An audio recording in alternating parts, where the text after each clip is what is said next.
Bienvenue dans le fabuleux monde de Potions et Potins, le podcast où la magie prend vie. Animé par votre sorcière de quartier, moi, Marie Weber. Spécialisée en houdou, magie élémentaire et numérologie, je suis là pour éveiller la sorcière ou le sorcier qui sommeille en vous. Vous savez, celui ou celle qui danse sous la lune et rit sous les étoiles. Aujourd'hui, on va plonger ensemble dans les mystères les plus profonds, ceux que même les grimoires les plus anciens n'osent pas vous raconter.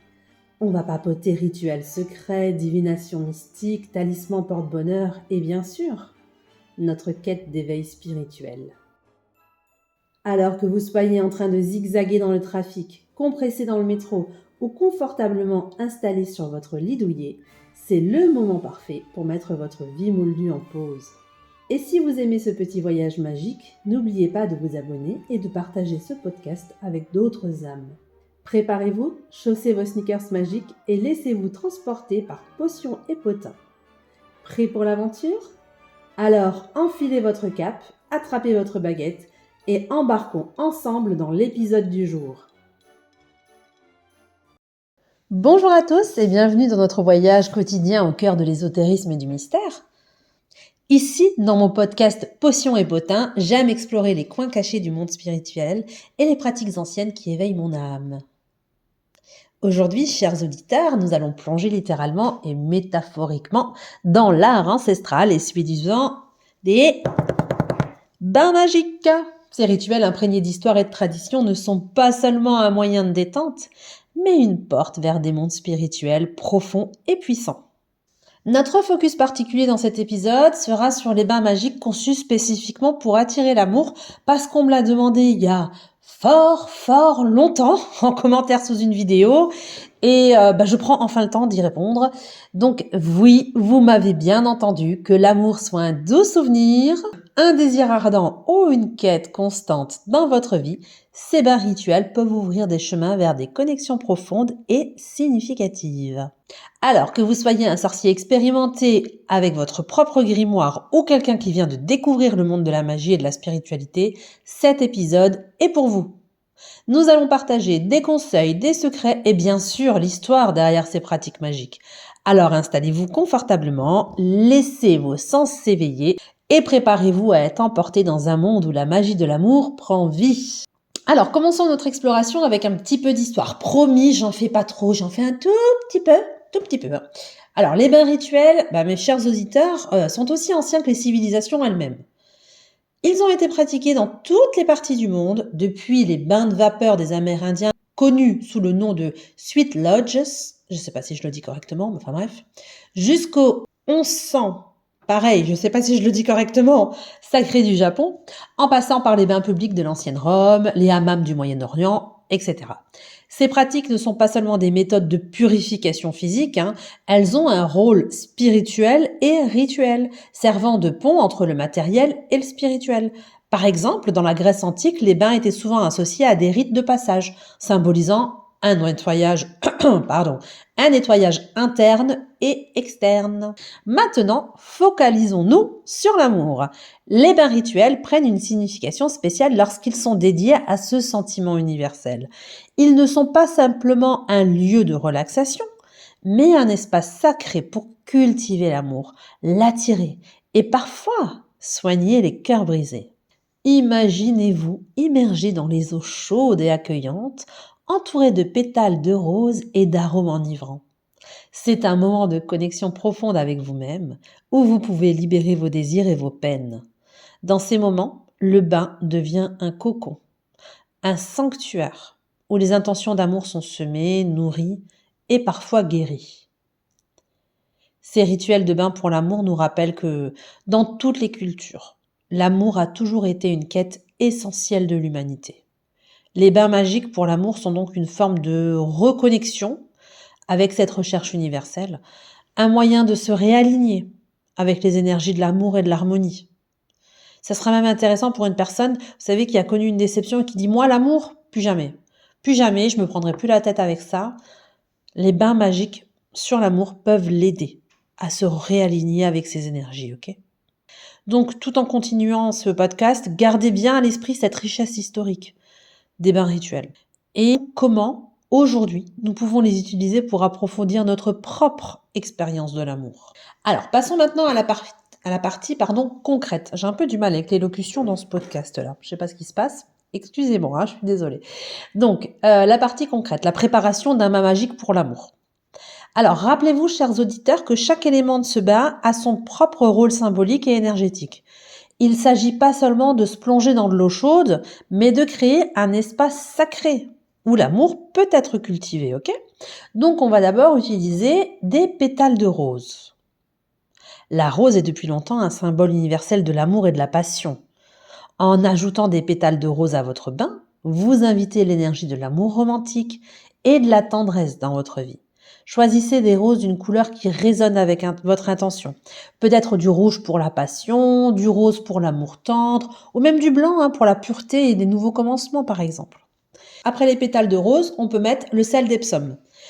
Alors, le sel d'Epsom, c'est un merveilleux purifiant. Il aide à nettoyer le corps et l'esprit, des énergies négatives et du stress, par exemple, et ça va donc créer un environnement pur et apaisé.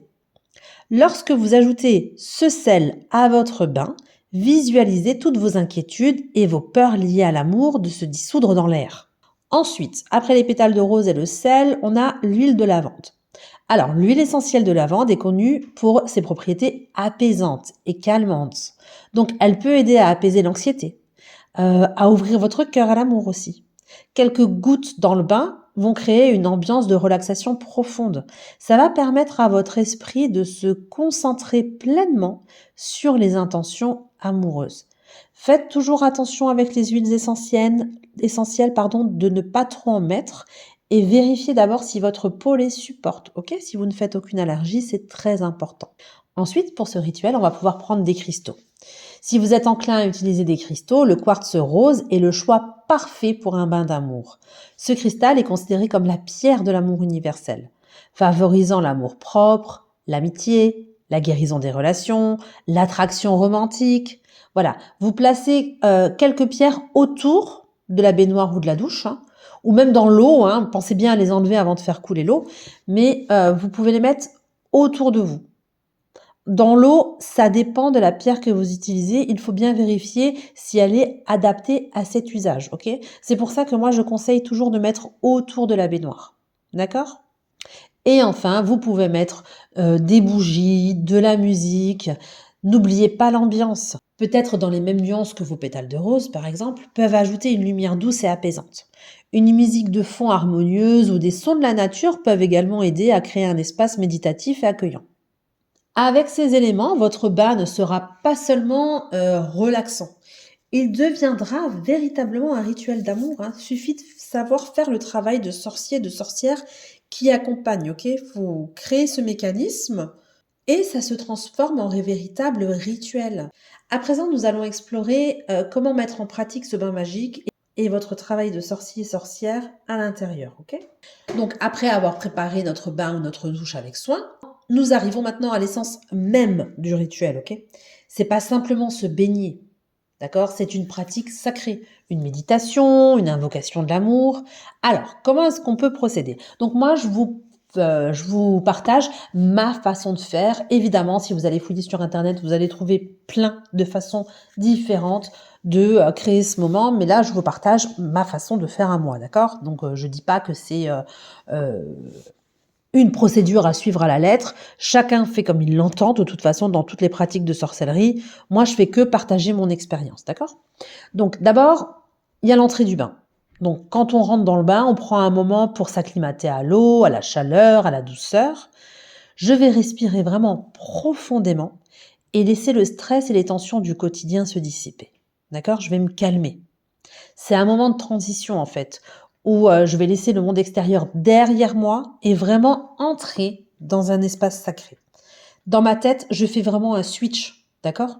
Donc, une fois que j'ai fait ce fameux switch, une fois que je suis vraiment détendue, posée, je suis dans mon moment sacré, je vais faire mon mécanisme de connexion de sorcière, d'accord ? Je vais poser mes intentions en faisant tout le travail nécessaire à côté et je vais dire des affirmations qui vont dans le sens du vouloir du bain, d'accord ? Par exemple, je pourrais dire je mérite l'amour et le bonheur, ou alors je suis ouverte à l'amour, ou alors encore je guéris mon cœur pour accueillir un nouvel amour, ok? Je répète ces affirmations évidemment vraiment avec conviction, il faut vraiment y croire, il faut y mettre le cœur. La façon dont votre cœur rayonne en sorcellerie est très important. Il faut vraiment croire à ce qu'on dit, ok? Donc le temps passé dans un bain magique, ça va être en moyenne, moi ce que j'ai toujours fait, c'était en moyenne une vingtaine de minutes. Mais vous pouvez rester dans le bain aussi longtemps que vous le sentez nécessaire, hein. Si vous pensez qu'en 10 minutes c'est plié, ok, faites comme vous le ressentez, hein. C'est le moment de laisser ces intuitions et ces énergies s'imprégner en vous. Et juste avant de sortir, imaginez vous libérer de toutes les peurs. Tous les doutes, les anciennes douleurs, vous laissez tout dans l'eau, vous laissez tout là et vous sortez. Lorsque vous sortez du bain, vous vous visualisez émergeant, renouvelé, prêt pour l'amour qui vous attend, ok? Vraiment, le bain, c'est pour se libérer. C'est comme dans les méditations, comment on appelle ça? Les méditations guidées. Il y a un moment donné où on va laisser partir le poids pour pouvoir accueillir de nouveau, on va faire de la place. Voilà, c'est ça que les mots que je cherchais. Le bain, c'est pareil. Vous allez faire de la place. Vous vous libérez dans l'eau de tout ce qui ne va plus et vous êtes prêt à accueillir le nouveau. Voilà. Vous voyez, le rituel de bain, c'est cette image. Donc, ce rituel de bain pour l'amour est un acte de foi en soi et en l'univers. Il est un rappel que vous êtes digne d'amour et de bonheur. En intégrant ces pratiques dans votre vie, vous ouvrez non seulement votre cœur, mais aussi votre vie à de nouvelles possibilités d'amour et de connexion. Maintenant, si vous n'avez pas de baignoire ou si vous préférez une douche, vous pouvez créer un rituel d'amour efficace avec une douche. Suffit d'adapter le rituel, hein. Ça vous demandera un tout petit peu de créativité, mais les résultats sont tout aussi puissants. Il n'y a aucun problème. Alors, tout comme pour le bain, vous commencez par nettoyer votre espace de douche, hein, vous éliminez les énergies stagnantes, vous préparez un environnement propice au rituel. Vous pouvez même diffuser un petit peu d'huile d'essentiel de lavande dans la pièce pour créer vraiment cette ambiance relaxante, vous voyez? Alors, vous avez le choix entre soit vous utilisez l'infusion, comme je vous l'ai décrit tout à l'heure, hein, vous utilisez l'infusion directement sur vous, soit vous mettez tout dans un petit sachet, et vous accrochez le sachet près de la tête de douche pour que l'eau puisse extraire les essences en coulant sur vous. Ça, moi, j'adore. J'adore me préparer une douche en préparant un petit sachet que je place au-dessus de ma tête, au niveau de la tête de douche, en fait. J'adore. C'est quelque chose que j'adore faire. Donc, sous la douche, vous allez visualiser l'eau comme une lumière purifiante qui coule sur vous. Imaginez qu'elle nettoie non seulement votre corps, mais aussi votre aura, emportant avec elle toutes les énergies négatives et les obstacles à l'amour. Pendant que vous vous lavez, vous récitez vos affirmations positives, vous faites votre travail de sorcière, ok? Vous créez le mécanisme de connexion. Et même si vous n'êtes pas immergé dans l'eau, vous pouvez toujours vous immerger dans vos pensées et intuitions. Comme avec le bain, vous terminez le rituel sous la douche en remerciant l'univers pour l'amour dans votre vie et en vous visualisant recevant l'amour que vous méritez.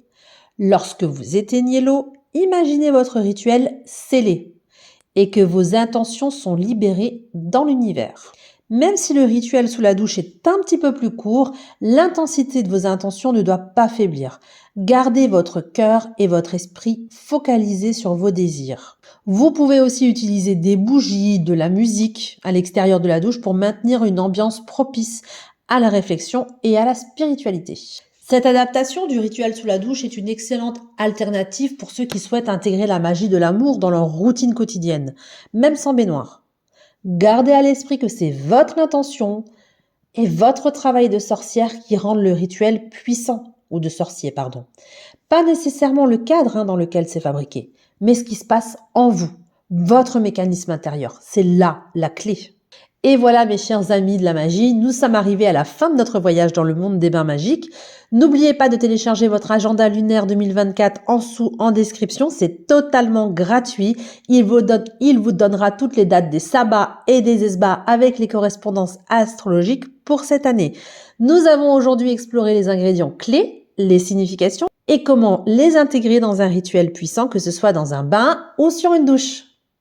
Rappelez-vous, les pétales de rose pour la passion, le sel d'Epsom pour la purification, l'huile de lavande pour l'harmonie et le quartz rose pour ouvrir le cœur. Pensez aussi à la musique et aux bougies. Chaque élément a sa propre énergie et intuition, contribuant à créer une expérience magique transformatrice.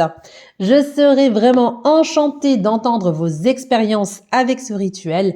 N'hésitez pas à partager dans les commentaires ci-dessous comme cela s'est passé pour vous et si vous avez votre propre variante ou d'ajout personnel à ce rituel. N'hésitez pas, votre parcours personnel dans la magie est une source d'inspiration pour tous. Si vous avez aimé cette plongée dans la sorcellerie moderne et que vous souhaitez explorer davantage de rituels, d'astuces et de connaissances magiques, assurez-vous de vous abonner à ma chaîne.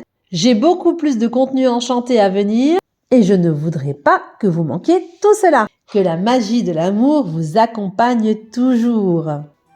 Et voilà mes chers apprentis sorciers, nous arrivons au terme de notre aventure enchantée pour aujourd'hui. J'espère que vous avez autant adoré voyager à travers les mystères et les merveilles de la sorcellerie que moi, en partageant ses secrets avec vous. On a papoté et peut-être même ai-je réveillé un peu plus de magie qui sommeille en vous. N'oubliez pas, chaque jour est une chance d'ajouter un peu de paillettes magiques dans votre quotidien. Alors pratiquez vos sortilèges, caressez votre chat noir et surtout, gardez l'œil ouvert pour les signes de l'univers. Avant de ranger nos balais et de fermer nos livres de sortilèges, pensez à vous abonner à Potions et Potins pour ne manquer aucun de nos rendez-vous magiques. Partagez ce podcast avec vos amis sorciers et sorcières et si le cœur vous en dit, laissez un petit commentaire étoilé pour aider d'autres âmes à nous trouver. Je vous dis à bientôt pour de nouvelles aventures ensorcelantes. D'ici là, que vos chaudrons bouillonnent de joie et que vos étoiles vous guident. Marie Weber, votre guide dans ce voyage magique, vous souhaite une nuit étoilée et des rêves enchantés. À la prochaine, sous la lune.